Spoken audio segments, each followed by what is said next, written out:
Assalamualaikum warahmatullahi wabarakatuh. Perkenalkan, saya Rahmat Abrasy. Saya ingin membahas tentang sejarah pemikiran ekonomi Islam menurut Abu Hanifah. Biografi Imam Abu Hanifah. Imam Abu Hanifah lahir di Kufah pada tahun 80 Hijriah pada masa khilafah Abdul Malik bin Marwan. Ia lahir dengan nama Nu'man bin Sabit bin Marzuban dari keturunan Persia. Abu Hanifah aslinya berasal dari Kabul, ibu kota Afghanistan saat ini. Namun kakeknya Marzuban masuk Islam pada masa khilafah Umar bin Khattab yang akhirnya membuat ia pindah ke Kufah dan menetap di sana.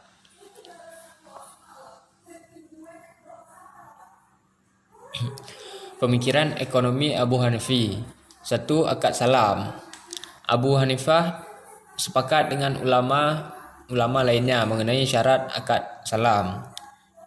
Syarat pertama adalah harga barang harus diketahui jenisnya, apakah dengan uang atau barang berharga lainnya.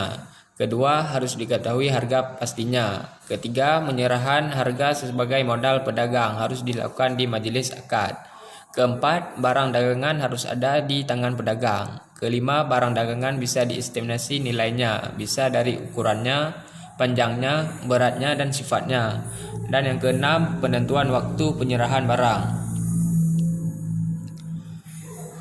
Selain keenam syarat tersebut, terdapat beberapa syarat lain yang menjadi perdebatan bagi seluruh ulama. Namun Abu Hanifah mensyaratkan hal-hal tersebut dengan tujuan melindungi pelaku ekonomi dari kerugian akad salam. Maka Abu Hanifah mewajibkan syarat-syarat tersebut. 4 syarat salam yang dianggap perlu oleh Imam Abu Hanifah adalah: 1. Abu Hanifah mewajibkan adanya jangka waktu penyerahan barang kepada pembeli setelah ia membayar kepada penjualnya. Dan kedua, Abu Hanifah juga mensyaratkan wujud barang saat terjadinya akad. 2. Ada zakat madu.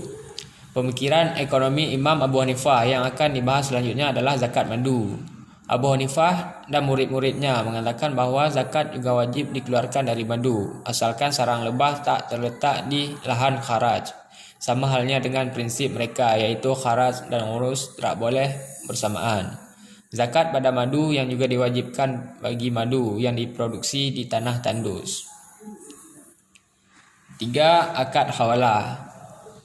Dalam bagian ini akan dibahas mengenai akad hawalah. Dalam pandangan Imam Abu Hanifah, hawalah adalah pengalihan hutang dari satu orang ke orang lain. Contohnya, ketika A meminjam uang kepada B, sedangkan B memiliki piutang di C, maka B boleh meminta A untuk menagih hutang ke C.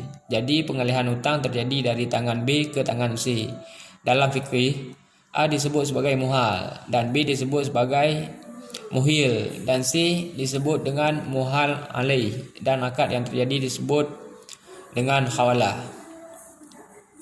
Rukun hawalah menurut Abu Hanifah adalah ijab dari muhil. Saya mengalihkan hutang kepada fulan, serta kabul dari muhal dan muhal alaih kepada lafaz saya terima, saya ridho, atau lain sebagainya.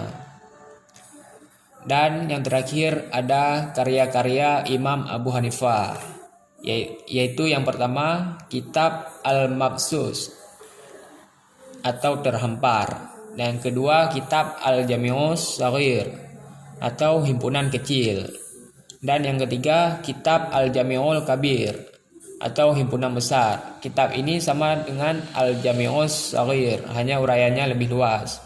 Dan yang keempat kitab As-Sairu As-Saghir atau sejarah hidup kecil yang berisi tentang jihad atau hukum perang. Dan yang kelima kitab As-Sairu Kabir atau sejarah hidup besar dan berisi masalah-masalah fikih yang ditulis oleh Muhammad bin Hasan. Dan yang terakhir ada kitab Az-Ziyadat. Sampai di sini saja pembahasan saya. Lebih dan kurang saya mohon maaf. Assalamualaikum warahmatullahi wabarakatuh.